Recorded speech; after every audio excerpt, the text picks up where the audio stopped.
Donc, d'abord, merci de m'avoir invité. Donc, je vais vous parler justement de deux exemples de jeux à champ moyen en formulation lagrangienne.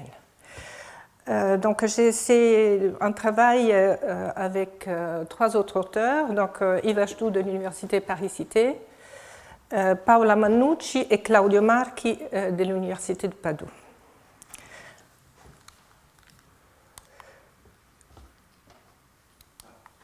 Voilà. Donc, je vais commencer par une très courte introduction sur les jeux à champ moyen déterministes. Ensuite, je vais présenter un peu ce que c'est la formulation lagrangienne et ses motivations. Et je vais me concentrer sur deux exemples pour expliquer quelles sont les difficultés qui nous amènent à la formulation lagrangienne.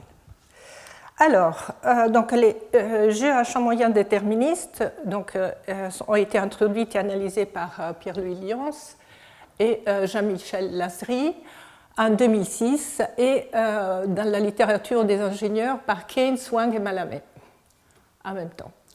Alors là, de quoi on parle? Donc, on parle les jeux à champ moyen. Il s'agit d'un large, très grand nombre d'individus. Ces individus ils sont tous égaux et ne sont pas donc distinguables l'un de l'autre. Chaque individu est négligeable, le comportement de chaque individu est négligeable par rapport aux autres. Alors, et les décisions de chaque individu sont impactées par l'information globale qui est donnée par la masse, par la distribution des états. Alors, pour un exemple, pour se fixer les idées, donc on peut considérer un exemple dans l'espace RD avec un horizon fini grand T et donc donner une distribution des états MS pour tous les S entre 0 et T. Un joueur donné choisit sa trajectoire en essayant de minimiser un coût. Alors, comment est fait ce coût? Donc ici, on choisit presque toujours la même structure du coût, dans les exemples que je verrai aussi dans la suite. Donc, on a ici un coût.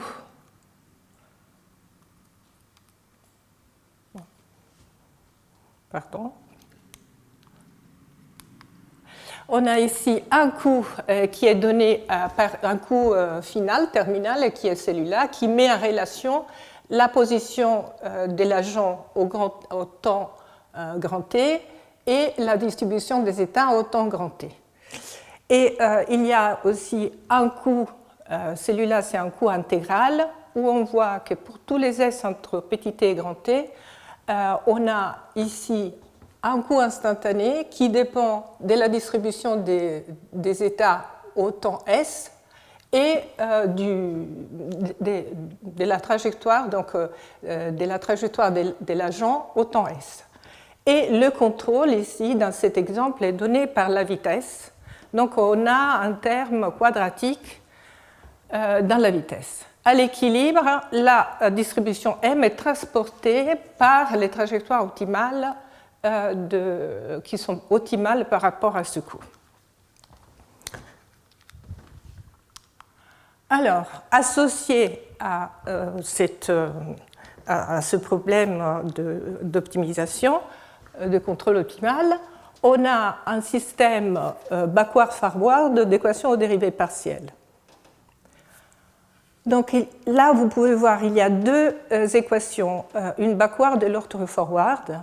La première, c'est une équation d'Hamilton-Jacobi, et la deuxième, c'est une équation de transport. C'est une équation de continuité. Donc là, Pierre-Louis Lyons, on peut le trouver sur les notes de Pierre Cardelaguet, a montré que si G et F sont deux opérateurs de régularisant où la régularisation va d'un C2 de B en partant des mesures à premier moment fini. Sous ces hypothèses et sous l'hypothèse que M0, la masse initiale, soit L infini et un support compact, on a que la fonction valeur dont on a parlé tout à l'heure est solution de la première équation dans l'essence de viscosité et la distribution, la densité de la distribution des états est solution de l'équation de continuité dans l'essence des distributions. Et on a des conditions initiales et une condition finale. La fonction U, la fonction valeur est WA infini, et M est une fonction continue, donc des zérotés d'un P1 et l'infini. M va être l'image, la mesure image par les flots des trajectoires optimales de M0. Alors, je vais maintenant introduire un autre problème et qui me sera utile dans la suite, c'est quand l'agent ne contrôle pas la vitesse mais contrôle son accélération. Alors, quelles sont les différences? Donc là, l'état de l'agent n'est plus donné que par sa position, mais il est donné par sa position et sa vitesse. Donc on a xi de s et xi' de s. Et le contrôle à tout s est donné par son accélération. Et le coût donc à donner m de s comme tout à l'heure va être quelque chose, va avoir la même structure, donc toujours un coût final qui dépend de la distribution m de t à xi de t, xi' de t, et aussi ce coût, comme tout à l'heure, mais là vous voyez la partie quadratique est dans l'accélération, donc dans le contrôle au carré. On peut considérer, donc on a considéré en fait dans nos résultats des cas plus généraux où, par exemple, le comportement est un comportement polynomial. Alors, quelle est l'équation, les équations aux dérivées partielles qui sont associées au problème du contrôle sur l'accélération? Donc, on a le même type de système, donc un système backward-forward. La première équation est satisfaite par l'équation, par la fonction valeur, et la deuxième par la distribution des états. Et ce qu'on remarque, c'est que l'hamiltonien du problème n'est plus comme tout à l'heure. Tout à l'heure, il était strictement convexe et coercif. C'était un carré dans P1 et P2. Okay. Là, ça ne l'est plus parce qu'il y a un terme qui est le terme bleu, qui est un terme linéaire, et donc on n'a plus ni la stricte convexité ni la coercivité parce que le terme est linéaire. Et ça, c'est dû à un manque de contrôlabilité forte de la dynamique des agents. Alors, sous des hypothèses assez semblables à celles qu'on a données dans le cas de contrôle par la vitesse, F et G sont deux opérateurs régularisants d'un C2 borné de R de D. Sous l'hypothèse qu'on ait une distribution initiale à support compact et un peu régulière, mais la régularité n'est peut-être pas très importante, on a l'existence d'une solution du système UEM. U est W à infini et M est continu à valeur d'un P1. M de t a une densité et cette densité est dans L infini, donc elle est bornée. Et M de t, comme tout à l'heure, elle est transportée par les trajectoires optimales qui sont données par ces équations-là. Donc ça, c'est la synthèse optimale pour ce problème-ci. Alors, quelle est la raison de passer aux formulations lagrangiennes? Donc il y a plusieurs motivations. Donc il y en a sûrement une. c'est celle que, quand on veut étudier des problèmes de jeu à champ moyen disons, avec des contraintes d'état, là, il y a des problèmes qui nous amènent à devoir relaxer la notion d'équilibre. Alors,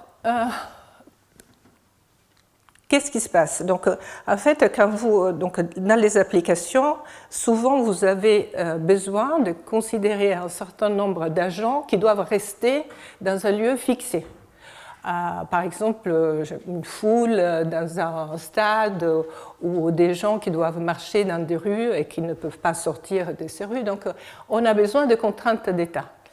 Mais quand vous, dans d'autres cas, par exemple en économie, quand vous avez des seuils que le capital ne peut pas dépasser, hein, c'est la même chose, donc quand il y a des contraintes d'endettement, et la difficulté est que quand vous mettez des contraintes d'état, vous pouvez avoir des phénomènes de concentration autour de la frontière d'oméga. Donc par exemple, la foule peut s'amasser sur le bord d'oméga. Alors, donc, ce qui peut se passer en plus, c'est pas seulement, donc il peut y avoir des phénomènes de concentration, donc des mesures singulières qui se concentrent sur la frontière, ou bien aussi disons la densité par rapport à la mesure de Lebesgue de la distribution des états peut exploser autour des points de frontière. Donc il peut y avoir ou par exemple une Dirac ou une explosion autour d'un point de frontière. Donc ça a été remarqué et étudié pour la première fois par Ajdou, Han, Lazrilian et Moll en 2017 pour des problèmes en macroéconomie. Alors quand on a des problèmes d'explosion, il est évidemment plus difficile de se mettre dans un cadre d'équation aux dérivées partielles. Okay, parce qu'il faut... donc voilà. Et donc le but, ça va être celle de considérer des équilibres relaxés et définir des mesures, donc définir ces équilibres relaxés comme des probabilités, des mesures de probabilité sur l'ensemble des trajectoires admissibles. Et donc, ça, c'est le but.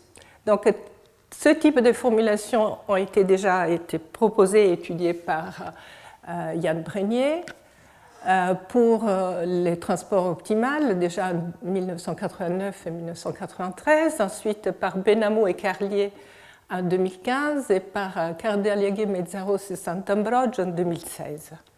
Alors, pour les jeux à champ moyen avec contrainte d'état, ce travail a été initié par Canarsa, Capuani en 2018, et là il y avait des propriétés de la dynamique qui impliquaient une contrôlabilité forte. Donc l'agent contrôlait sa vitesse et sa vitesse permettait d'avoir une contrôlabilité forte de sa dynamique. Alors, le domaine oméga et les coûts étaient réguliers. Donc, par exemple, dans une boule, ça marchait, dans un carré, peut-être pas. Alors, Canars et Capuani et Cardaliaghe, ils sont partis des travaux de Canars et Capuani et ils ont étudié des probabilités plus fines, des probabilités de régularité, d'ellipticianité, de dérivabilité, et ils ont pu aussi associer des équations aux dérivées partielles aux problèmes relaxés. Donc, on a étudié les problèmes relaxés et après, ils ont retrouvé des équations aux dérivées partielles. Donc, nous, ce qu'on va faire, c'est donner deux exemples où les hypothèses de Canars, Capuani et Cardaliaghe ne sont pas satisfaites. Donc, il y a un premier exemple qui est celui de l'accélération, avec contrainte d'état sur la position, et le deuxième cadre est celui d'agents qui bougent sur un réseau. Et quand on bouge dans un réseau, ce qui va se passer, c'est que le coût, donc déjà un réseau c'est quelque chose de pas régulier, mais quand vous pouvez imposer que le coût soit discontinu quand vous passez dans le nœud. Voilà. Donc de quoi on a besoin? Donc maintenant un petit rappel ou une introduction sur les problèmes relaxés. De quoi on a besoin pour définir un équilibre relaxé? Donc la première chose, c'est que vous avez besoin de trajectoires. Donc vous avez un espace d'état qui est grand X, et après vous avez des trajectoires qui sont définies en 0T dans X. Elles sont continues. Après, vous marquez avec gamma de X l'ensemble des trajectoires qui partent à l'instant 0 au point X. Donc vous avez gamma de X. Et vous avez un espace, donc l'espace des probas sur gamma, donc c'est un ensemble convexe de mesures de probabilité borélienne sur gamma, et, ou bien un ensemble opportun qui soit contenu d'un P de gamma ou d'un gamma. Enfin, pour chaque mesure mu d'un P gamma, vous définissez un coût pour chaque trajectoire xi, et donc vous avez J mu de xi. Donc vous avez des trajectoires, des mesures de probabilité sur les trajectoires, vous donnez un coût, et donc à partir de là, vous avez un ensemble de données initiales admissibles, et là, vous définissez ce que c'est un équilibre relaxé. Qu'est-ce que c'est? C'est une mesure de proba sur les trajectoires qui est concentrée sur les trajectoires optimales de J mu étoile. Donc vous avez, c'est un équilibre, donc vous prenez les trajectoires, vous calculez le coût des trajectoires. Si les trajectoires optimales sont le support de mu étoile, vous êtes bon, vous avez un équilibre. Okay. Alors, comment faire pour démontrer l'existence de cet équilibre relaxé? La stratégie générale est toujours celle d'appliquer un théorème de point fixe. Alors, le théorème de point fixe qu'on va appliquer systématiquement, c'est celui de Kakutani. Alors, le théorème de Kakutani s'applique aux multi-applications. Et donc, quels sont les ingrédients pour l'appliquer? Donc, il faut vérifier la compacité de l'ensemble P gamma. On avait déjà demandé que P gamma était un ensemble convexe. Donc, en fait, il faut convexité et compacité. Le fait que pour chaque mu, l'ensemble E de mu soit non vide et convexe, et que E vérifie une propriété de graphe fermé. Donc, revoyons un instant, peut-être je ne l'ai pas bien expliqué, qui est l'application E de mu. Alors, E de mu, c'est l'ensemble de toutes les mesures nues qui sont de proba sur gamma, telles que le support de nu est contenu dans les trajectoires optimales de mu. Donc, vous prenez mu et vous regardez qui sont toutes les nus qui ont un support, qui sont concentrés dans les trajectoires optimales de mu. Okay. Si vous trouvez un point fixe, donc un point mu, tel que mu appartient à E de mu, vous avez trouvé un équilibre relaxé. Bon, alors, comment vérifier toutes ces propriétés? Donc, ça, c'est une partie complètement abstraite, donc c'est général. Donc, vous avez d'abord, ici, c'est écrit la propriété de graphe fermé. Donc, si vous avez une suite mu-n qui converge faiblement dans le sens des mesures vers mu, pour toute suite nu-n qui appartient à E de mu-n, tel que nu-n converge faiblement vers nu, on a que nu appartient, on doit avoir, s'il y a la propriété de graphe fermé, que nu appartient à E de mu. Alors, là, on applique le théorème de Kuratowski et on a que cette propriété de graphe fermé est conséquence de cette propriété-ci. Qu'est-ce qu'elle dit? Toujours dans l'hypothèse que μn converge vers mu. Pour toute suite xi n optimale pour μn qui converge vers xi étoile, il faut que xi étoile soit une trajectoire optimale pour mu étoile. Alors, pour démontrer cette propriété, celle-là, elle est une conséquence de deux propriétés. Une de semi-continuité inférieure faible, mais celle-là, on l'a dans les hypothèses où il y a notre coût, qui est un coût quadratique dans le contrôle, donc celle-là, elle est facile à vérifier. La propriété qui est plus compliquée à vérifier, c'est une propriété d'approximation. Je vais en donner une autre qui est un peu plus restrictive, mais plus simple à lire. Donc, qu'est-ce qu'on a? Donc, pour chaque donnée initiale dans grand K, et pour chaque trajectoire, donc ici on ne parle pas des trajectoires optimales, donc on essaie d'approcher n'importe quelle trajectoire. Pour chaque trajectoire qui part de x, et pour tout de suite des points initiaux xn qui convergent vers x, il faut qu'il existe une suite Zn qui part de xn, là aussi pas d'optimalité, telle que on ait que la limite pour n qui tend vers plus l'infini de j de mu n Zn est égal à J mu de xi. Donc il faut ces deux ingrédients. Alors, donc dans les premiers exemples, on revient au premier exemple pour voir qui sont ces quantités, hein, parce que là c'était une partie générale. Donc qui sont ces quantités? Donc l'ensemble de données initiales va être, qui était marqué comme l'ensemble K, est maintenant les supports d'une mesure M0. PM0 de gamma, ça va être l'ensemble des mesures de probabilité sur gamma telles que la mesure image de mu par E0 est égale à M0. Donc pour se rappeler ce que c'est la mesure image,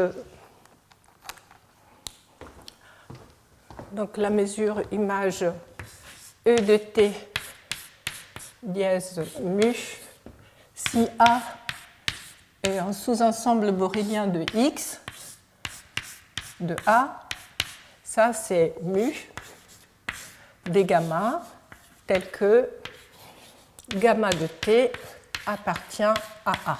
Donc ça c'est la définition de mesure image. Donc là, dans le cas spécifique, c'était E de 0 dièse mu égale à M0. Donc je ferai toujours cette restriction là pour l'ensemble des probabilités sur gamma. Alors, comme tout à l'heure, donc un équilibre relaxé, donc là le coût est exactement le coût que j'ai donné tout à l'heure, donc contrôle sur la vitesse. Et ici, toujours, un équilibre relaxé va être une mesure mu étoile qui est concentrée dans les trajectoires optimales qui commencent dans le support de M0 pour mu étoile. Donc mu étoile se trouve à gauche et à droite, donc c'est bien un équilibre. Alors quel est le premier problème? C'est qu'en fait, PM0 de gamma peut être un ensemble qui n'est pas compact. Donc la première chose, c'est d'essayer de remplacer PM0 de gamma par un ensemble compact. Alors ça, ici, c'est simple. Et donc, ça vient du fait qu'on peut trouver une estimation simple sur les dérivées premières des trajectoires optimales d'un ZL2. Il suffit parce qu'ici, on est dans un cas contrôlable. Donc on peut s'arrêter. Donc une trajectoire admissible est celle qui consiste à s'arrêter. Et donc, on trouve une estimation L2 de la vitesse des trajectoires optimales donnée uniformément par une constante C. Et donc, ça implique que les trajectoires optimales sont dans un ensemble compact. Et donc, je peux me réduire dans cet ensemble compact pour travailler. J'insiste sur ça parce que pour l'accélération, ça ne sera pas le cas. Alors, comment on revient dans les premiers cas avec contrôle sur la vitesse et sans contrainte aux équations d'Hamilton-Jacobi et à l'équation de continuité, en fait, le principe de programmation dynamique sur la fonction valeur implique que la fonction valeur satisfait à une équation d'Hamilton-Jacobi. Donc ça sort du principe de programmation dynamique. Par contre, le fait que m étoile de t, donc, qui est la mesure image par e de t de mu étoile, satisfait une équation de continuité, vient d'un résultat de synthèse optimale.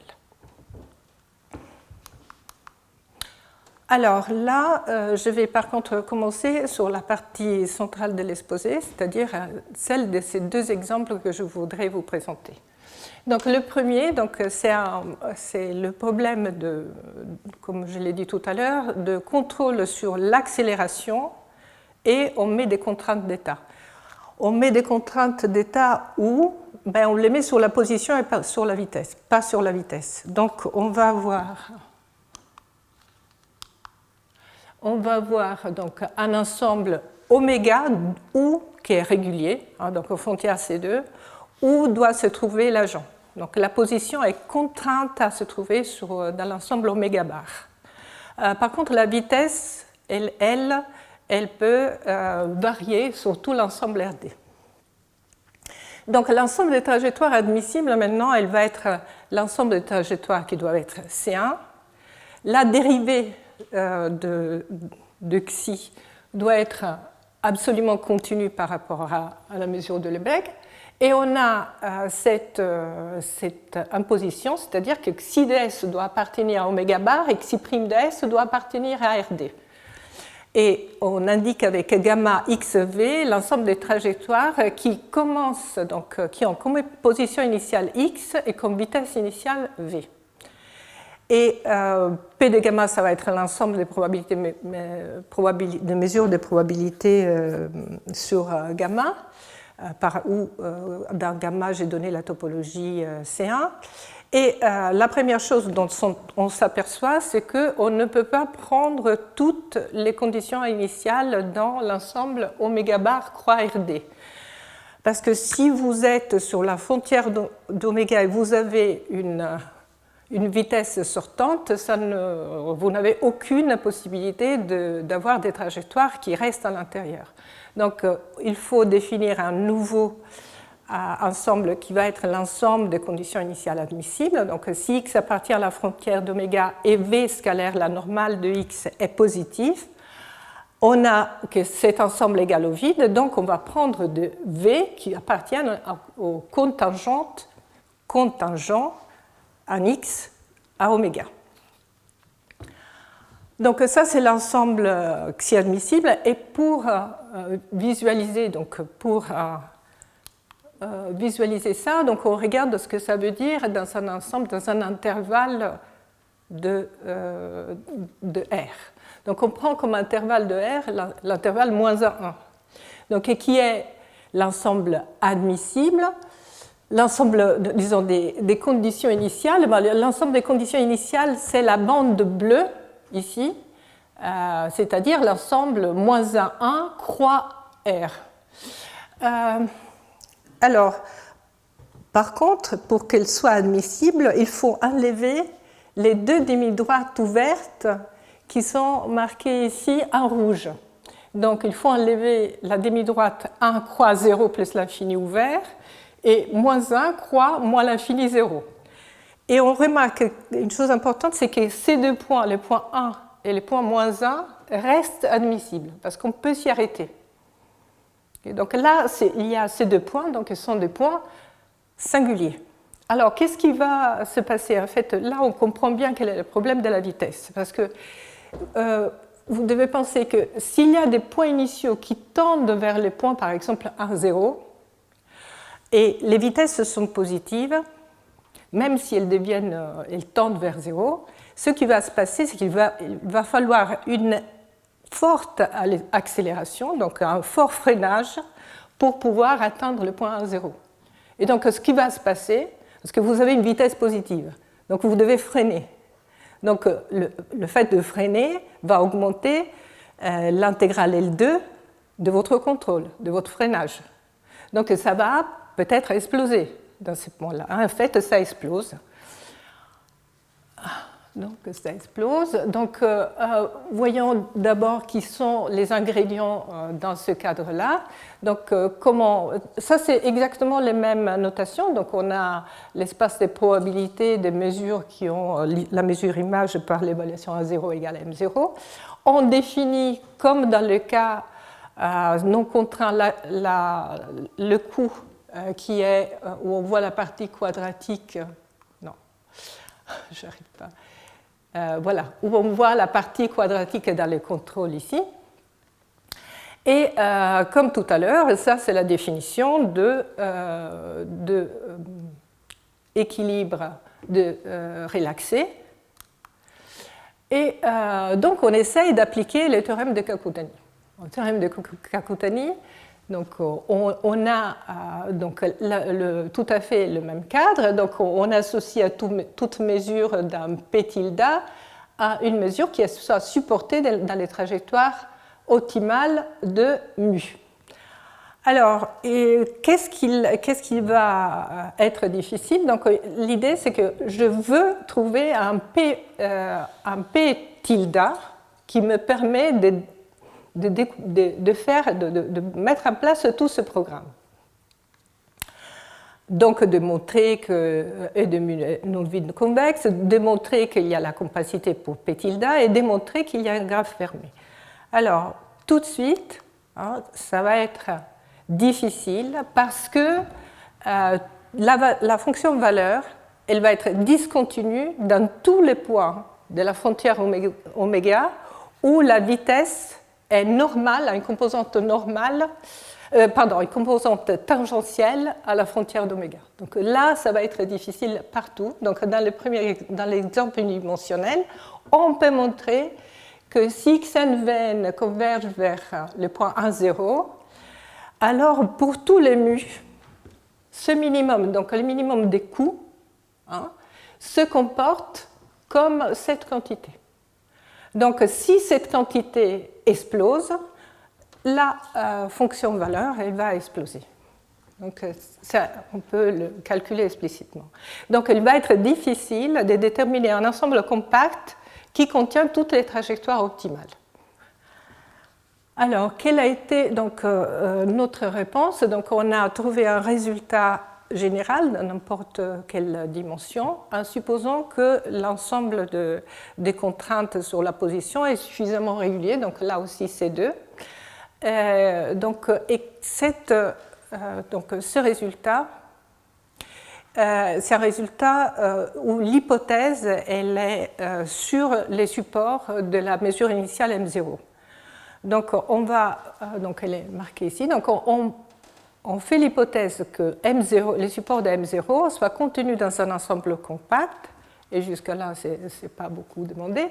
Et ensuite, ce qu'on va demander, c'est que si j'ai une suite XIVI telle que XIVI tend vers XV et X appartient à la frontière d'oméga, alors on a cette condition. Qu'est-ce que c'est cette condition? C'est une condition de comportement asymptotique des composantes normales positives, donc des parties sortantes des composantes normales des vitesses, par rapport à la distance de xi du bord. Donc il faut qu'ils se comportent asymptotiquement d'une certaine façon. Alors, dans ce cadre-là, on arrive à montrer qu'il y a un équilibre contraint généralisé. Je vais vous montrer, je vais illustrer ça par un dessin. Ça, c'est un cas où on arrive à montrer l'existence d'équilibre relaxé. Comme tout à l'heure, là, on est dans moins 1, 1 l'intervalle, les deux droites n'y sont pas. Et donc, localement, notre hypothèse dit qu'il faut que le support se trouve sous cette courbe pointillée, et en particulier si le support est contenu dans cette boule verte, alors on est bon. Ou il y a d'autres conditions géométriques qui sont un peu plus précises, mais ça, c'est une condition suffisante pour montrer l'existence d'équilibre relaxé dans le cas de l'accélération et contrainte sur la position. Alors, le point important pour démontrer cette propriété, donc la propriété d'existence, pour démontrer l'existence, c'est, comme je l'avais dit dans le cadre général, c'est un résultat d'approximation.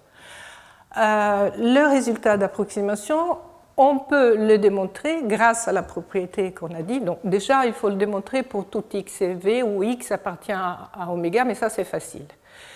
Par contre, il faut le démontrer pour x appartient à la frontière d'oméga, mais pas pour tous les v. Il faut que, donc on a pour les trajectoires qui partent des points xi et vi, qui satisfont à cette condition géométrique. Et en fait, on y arrive. Donc, on arrive à montrer qu'il y a une suite pour chaque trajectoire xi. Donc, c'est bien une trajectoire n'importe laquelle. On arrive à montrer qu'il existe une suite xi qui appartient à gamma de xivi et tel que xi converge vers xi en w de 2. Et avec ça, on applique le cadre général et on obtient le graphe fermé. Alors, dans le cas de la dimension A, on a un résultat plus précis. Alors, ce résultat qui est plus précis n'a plus d'hypothèse, ou pratiquement plus d'hypothèse, sur le support de M0. En fait, la seule hypothèse qu'on fait sur M0, c'est que M0 ne va pas charger les points qui ne sont pas admissibles, chose qui n'est pas vraiment une hypothèse très, très forte. Et après, on remplace par contre par une hypothèse sur les coûts. Alors, F est le coût plage ou le coût instantané. Donc, cette hypothèse dit que le coût instantané ne favorise pas des trajectoires qui sortent de l'ensemble oméga bar. Chose qui est une hypothèse aussi pas absurde. Dans ce cadre-là, il existe un équilibre relaxé. Alors, quelle est la stratégie de cette démonstration? Donc, dans les cas unidimensionnels, donc, ce qu'on fait, c'est qu'on va approcher les supports de M0, donc la mesure M0, par des mesures M0n, qui sont supportées dans un ensemble θn qui est évidemment relié avec l'explosion, tel que θn va remplir tout l'ensemble des conditions admissibles initiales.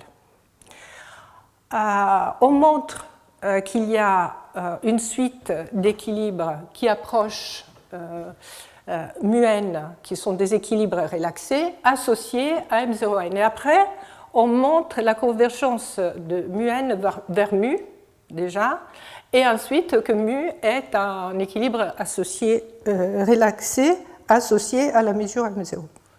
Et pour faire ça, on a déjà ici les ensembles θn, vous voyez qu'ils sont bien reliés avec le comportement de l'explosion. Donc on a bien l'ensemble θn et l'ensemble des xv tel que v cube se trouve en dessous ou au-dessus, se trouve entre les deux quantités moins n x plus 1 et n à moins x.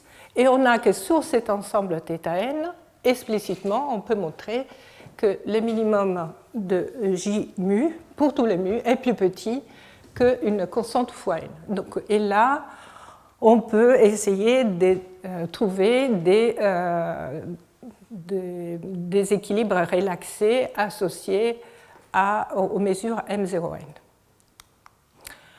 Là, il y a un nouveau résultat technique qu'il faut appliquer, et celui-là, il est plus difficile, beaucoup plus difficile. La difficulté est vraiment due au fait qu'il y a une explosion de la fonction valeur. Donc, qu'est-ce qu'il dit ce résultat? Donc, avec les hypothèses précédentes, on a une suite mu qui converge vers mu et une suite de données initiales XIVI telle que XIVI converge vers 1, 0, donc un de deux points singuliers, et telle que, vous voyez, la quantité qui est explosée, donc dans le premier exemple, est plus grande ou égale à C. Donc, on prend une suite qui a cette propriété. Et une suite xi qui est optimale là. Alors, si xi tend vers xi 1 C1, alors la trajectoire xi est régulière, est W22, et de plus, xi est une trajectoire optimale pour J de mu. Et ce qui est difficile, ce qui est important, c'est qu'on voit que la trajectoire est optimale, même si la fonction valeur explose. Donc là, par exemple, elle peut exploser, cette quantité. Donc elle est bornée en dessous par une constante C, mais elle peut exploser. Et là, vous avez que, bien qu'il y ait explosion de la fonction valeur, on a que la limite C1 des trajectoires optimales est encore une trajectoire optimale. Donc pour montrer ce résultat, il faut travailler attentivement sur les points singuliers, sur les trajectoires optimales qui sont à côté des points singuliers. Alors, donc ça, c'est ce que je voulais exposer sur la partie contrôle sur l'accélération et contrainte sur la position. Là, je vais essayer de donner un autre exemple, celui des jeux à champ moyen déterministes sur les réseaux. Alors, première chose, il faut savoir ce que c'est un réseau. Donc, un réseau, c'est des points qui sont des nœuds, des arêtes qui les relient, et c'est un ensemble connexe. Deux arêtes ne peuvent se rencontrer que dans un nœud, donc on ne peut pas avoir, ils ne peuvent pas se toucher comme ça. Et et à chaque fois qu'on considère ici un réseau, il est plongé dans RD. Donc on peut le plonger dans un espace euclidien. Alors, dans cet exposé, je vais prendre un réseau particulier. Donc je vais prendre une étoile. Une étoile, c'est un point central avec des arêtes qui partent de ce point. Et ces arêtes sont infinies, c'est des demi-droites, donc ils sont marquées par J1, J2, etc. Alors, qui est le contrôle ici? Le contrôle ici est la vitesse, donc on peut s'arrêter à tout instant. Le coût qu'on essaie de minimiser est un coût qui est marqué ici, qui a la même structure que les coûts précédents. Donc il y a un coût final et un coût intégral, où on voit dans le coût intégral toujours le couplage f de m de s xi de s, et ici on a toujours un coût quadratique dans le contrôle qui est xi' de s. Alors, qui sont par contre ces deux quantités f et g. Donc f et g vont être particulières au réseau. Donc dans chaque arête, f va être différente. Donc dans l'arête I, on va avoir f1 de m de x. Et la même chose pour le coût final. Par contre, dans le point, dans la jonction en 0, le coût en 0, il va être formé, donc c'est le minimum entre deux quantités, une quantité qui a un coût spécifique de l'origine et l'autre qui est le minimum des coûts qui proviennent de chaque arête. Et la même chose pour le coût final. Alors, ce qui peut se passer dans ce cadre-là, donc si d'abord f et g, on l'a remarqué, ils peuvent être discontinus. Donc sur une arête, on peut avoir un coût A, sur l'autre arête, on peut avoir un coût 0. Et donc f et g peuvent être discontinus, mais discontinus seulement à l'origine, donc dans le nœud. Et ce qui peut se passer, c'est que la distribution des états peut faire apparaître une singularité. Et ensuite, elle peut voyager, cette singularité, dans les arêtes. Mais comment comprend le fait que cette singularité peut apparaître? Donc là, c'est un cas vraiment très simple. Donc c'est juste pour fixer les idées. Donc là, vous avez deux arêtes, l'arête J1 et l'arête J2. Et donc sur l'arête J1, on a un coût qui est égal à moins 1. Et sur l'arête J2, on a un coût qui est égal à plus 1. Et un 0, c'est moins 1. Alors, qu'est-ce que les agents vont faire dans cette situation? Quand on se trouve dans l'arête J1, on ne va pas bouger. Donc, les agents sont au minimum de tout. Donc, ils restent là. Et par contre, dans l'arête J2, les agents vont voyager vers l'origine, parce qu'ils essayent d'avoir un coût plus bas. Et donc, ils vont voyager avec une vitesse constante. Et donc, il va instantanément se créer une singularité à l'origine, une Dirac à l'origine. Donc ça, c'est une difficulté. Donc comme tout à l'heure, donc on redéfinit l'ensemble gamma, donc des courbes, l'ensemble des probas sur gamma, et le coût est donné par cette quantité, et qui a absolument la même structure, où il faut se rappeler que grand F est une fonction discontinue. Donc la première chose qu'il faut se poser comme question, c'est est-ce qu'il existe des trajectoires optimales? Parce que le coût est discontinu. Et donc oui, on peut montrer l'existence des trajectoires optimales, et donc avec ces trajectoires optimales, on peut remettre le cadre général et dire que mu est un équilibre relaxé pour M0 si le mu est concentré sur les trajectoires optimales pour J de mu. Okay? Parce que maintenant, elle existe. Donc, alors, quelles sont les hypothèses sous lesquelles on arrive à trouver un équilibre relaxé? Donc, en fait, elles sont assez faibles.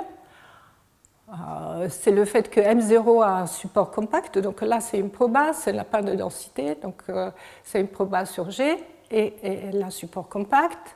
Les FI sont des opérateurs de régularisation, mais l'image est d'un C0b, donc dans l'espace des fonctions continues bornées, et la même chose pour les GI. Donc le résultat, c'est qu'il y a un équilibre relaxé associé à M0.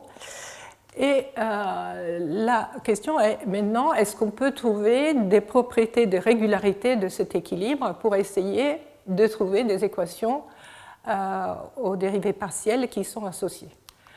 Voilà, donc ça c'est la première chose, c'est essayer de trouver des résultats de régularité lipschitzienne pour les trajectoires optimales. Donc on fait d'autres hypothèses, donc on rajoute des hypothèses. Donc les opérateurs FI et GI sont des opérateurs de dérégularisation, mais d'un C2b de GI, c'est-à-dire vers des fonctions qui sont C2 bornées. Et ils ont les normes bornées par une constante uniforme. Avec ces hypothèses qui sont plus fortes que les précédentes, on arrive à montrer que pour mu appartenant aux ensembles de probas, toute trajectoire optimale pour J de mu est bornée à la dérivée bornée, à la vitesse bornée. Donc il faut se rappeler qu'ici c'est le contrôle, la vitesse. On trouve un contrôle borné et la borne est uniforme par rapport à mu et ne dépend que de la constante là, grand M, et de la norme de x, de la donnée initiale. Alors, comment on fait pour montrer ce résultat? Les idées sont assez simples. Donc, vous êtes sur un réseau, vous avez une trajectoire. Cette trajectoire, elle part d'un point d'une certaine arête et à la fin, elle sera dans une autre arête. Donc, on regarde ce qui se passe quand elle n'est pas dans les nœuds. Donc, on choisit une arête dans laquelle, entre T1 et T2, la trajectoire est dans cette arête-là. Et on écrit l'équation de Euler-Lagrange. Alors, l'équation de Euler-Lagrange est très simple. Elle vous dit que la dérivée seconde est égale à la dérivée par rapport à x de fi. Et celle-là, on l'a bornée, par hypothèse. On a dit que c'est borné. Donc, la dérivée seconde est bornée dans chacune des arêtes. Alors maintenant, la question est, est-ce que c'est borné, est-ce qu'on arrive à borner la dérivée première, qui est le contrôle? Mais si on se trouve dans le dernier bout de la trajectoire, c'est-à-dire si on est dans le i tel que x de t, xi de t appartient à ji, et qui n'est toujours pas dans l'origine, alors on a une condition de transversalité qui me dit que la dérivée de xi est égale à une quantité, et celle-là aussi on l'a bornée, donc c'est borné. Puisqu'on a un point où c'est borné et la dérivée seconde est bornée, donc tout xi' est borné dans la dernière trajectoire, dans le dernier bout dans la dernière arête. Alors maintenant, on regarde ce qui se passe quand la trajectoire fait un rond, c'est-à-dire qu'elle part de l'origine, elle revient de l'origine, et entre les deux, elle reste toujours dans la même arête. Dans ces cas-là, elle se trouve ici, elle revient ici, il y a un point temporel, il y a un instant où la dérivée s'annule. Okay. Donc, grâce à ça, et toujours à la première remarque, on a que la vitesse, elle est bornée aussi uniformément, toujours dans chaque arête où on a ces comportements. Donc, là, la chose importante à essayer de montrer que dans la première arête, donc quand on part, on a xi0 appartenant à un certain j. Dans la première arête, on a une borne de la vitesse à l'instant initial. Si on a ça, c'est fini parce qu'on peut appliquer la condition de Lagrange qui me dira que je suis borné partout. Alors en fait, ça c'est la partie difficile et on l'a démontré en utilisant des compétiteurs. Donc c'est vraiment un résultat de contrôle. Alors, enfin, donc, grâce à ce résultat sur la borne et l'infini du contrôle, on peut trouver des résultats de régularité sur mu. Et en fait, on arrive à montrer que m de t, qui est comme tout à l'heure la mesure image par e de t de mu, et u, qui est la fonction valeur associée à l'équilibre mu, les deux sont deux fonctions lipschitziennes. Une, évidemment, des zérotés d'un PA, et l'autre, localement lipschitzienne, de G d'un zéroté. Localement, parce que la condition initiale ici, elle n'est pas, la condition finale ici n'est pas nécessairement régulière. Alors, une autre proposition importante, toujours reliée au résultat de régularité sur les trajectoires optimales de la fonction valeur, est celle-là, qui me dit que U, qui est la fonction valeur, est différenciable dans tous les xt où x appartient au support de m de t, mais pas au point 0. Donc c'est un résultat de régularité qui relie aussi les points qui sont sur le support et ceux qui ne le sont pas. Voilà. Alors, quelle est l'équation satisfaite? L'équation satisfaite par U, l'équation d'Hamilton-Jacobi satisfaite par U. Donc, il y a une large littérature sur les équations d'Hamilton-Jacobi sur les réseaux. Donc, je ne les cite pas, mais il y en a eu beaucoup. Alors, ici, donc, il s'agit d'équations dépendante du temps. Et il y a des équations qui sont satisfaites dans les nœuds et des équations qui sont satisfaites dans les arêtes. Et par chacune, on doit définir un Hamiltonien. Donc on définit un Hamiltonien sur les arêtes qui est HI mu, qui est l'Hamiltonien classique, donc on ne change rien. Par contre, dans le nœud, l'Hamiltonien va changer et c'est le maximum entre deux quantités, une quantité qui prend en compte le coût des trajectoires qui restent dans l'origine, donc dans les nœuds, et l'autre qui prend en compte le coût des trajectoires qui partent de l'origine et qui vont vers les arêtes. Et ces H, I, mu décroissants, qui sont marqués ici et sont écrits explicitement, sont les enveloppes décroissantes de l'hamiltonien qui est écrit là-haut. Donc, avec ces hamiltoniens, donc définis comme ça, on peut définir maintenant les solutions de viscosité associées à ce problème, qui sont celles-là. Donc, les solutions de viscosité sont toujours du même type. Donc, la seule chose qui change ici, c'est le fait de qui sont les fonctions de test dans ce cadre. Alors, dans ce cadre, en anglais, j'ai marqué C1 de 0T croix G. Ce n'est pas très bien marqué, mais en fait, qu'est-ce que ça veut dire? C'est des fonctions qui sont continues sur tous les réseaux, qui sont C1 dans le temps et que sont C1 arête par arête. Donc, avec cet ensemble de fonctions de test, on a le fait que, sous les hypothèses les plus faibles, la fonction valeur est une solution de viscosité de l'équation d'Hamilton-Jacobi associée à mu, qui est l'équilibre relaxé. Donc, par contre, l'équation des continuités, les choses sont plus compliquées. Et en fait, on peut démontrer qu'il existe des distributions QI, donc I varie entre A et N, donc pour chaque arête, il y a une distribution QI, qui vérifie cette égalité. Donc QI est la variation de la mesure MT de l'arête J privée de l'origine. Donc c'est un flux en zéro. Comme conséquence du fait que QI est défini de cette façon, on peut montrer que si vous sommez toutes ces QI, vous obtenez que la dérivée par rapport à T de M de T du point du nœud est égale à moins la somme pour I entre un N de QI, et ça ne vient que de la conservation de la masse. Enfin, il y a une formulation faible de l'équation de continuité. Dans chaque arête, elle est donnée par cette formule-là, où vous voyez apparaître à nouveau la distribution QI ici.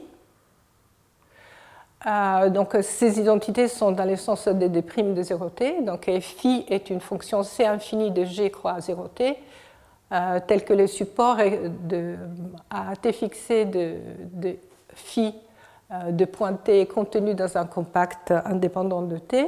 Donc, on a cette identité. Et en sommant ces identités, on a une équation globale sur les réseaux, où on voit donc cette quantité est celle qui est écrite là, et on voit disparaître l'apport des QI à cause de cette équation-là, qui était l'équation 2. Voilà donc ce que je voulais vous raconter. Donc, en conclusion, donc, on a étudié deux cas où il était pour nous important d'étudier, de donner une formulation lagrangienne. Dans le premier cas, on avait un contrôle sur l'accélération et des contrôles d'état sur la position. Dans le deuxième cas, on avait des GH1 moyens sur les réseaux, où on avait de la discontinuité des coûts et aussi une géométrie assez compliquée. Et il reste beaucoup de questions ouvertes. Donc, déjà, dans le contrôle sur l'accélération et les contraintes d'état, est-ce qu'on peut trouver des conditions de caractériser des systèmes de 2P avec les conditions opportunes au bord? Est-ce qu'il est possible de considérer le cas où l'accélération a des valeurs dans un ensemble compact? Dans ces cas-là, la fonction valeur peut être infinie sur une sous-région de xi qui évolue avec le temps. Et nous avons étudié ce cas, mais seulement en dimension 1. Donc, il y a tout à faire. Et enfin, est-ce que c'est possible d'étudier des coûts et des dynamiques plus générales pour les systèmes, les jeux à champ moyen dans les réseaux et aussi pour les problèmes contraints? Donc ici, une courte, vraiment courte, des courtes références sur ce que j'ai raconté. Donc je vous remercie encore à tous d'avoir assisté, d'être venus. Merci beaucoup. Merci beaucoup, Nicoletta.